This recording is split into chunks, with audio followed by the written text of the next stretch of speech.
In this video, look at a special type of numbers. When you look at the shapes that they represent, they look like tiles or bricks of a wall. And as you can see, we've got 1 and then 3, then 6, then 10, 15. They look triangular. That's why they're called triangular numbers. But what's happening? If I take away the bottom layer, what stays at the top looks like the previous term, the previous number. Again, if I take away this, this looks same as that.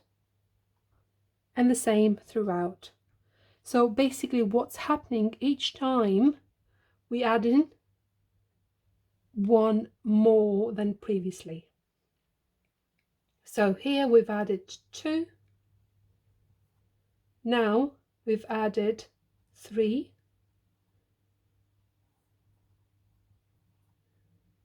Added 4. Added 5 this time around. So you can guess, you can add 6 to make this 21. And then we'll add 7 to make this 28. We call these triangular numbers, and you should be able to recognize them when you see them or when you see their shape.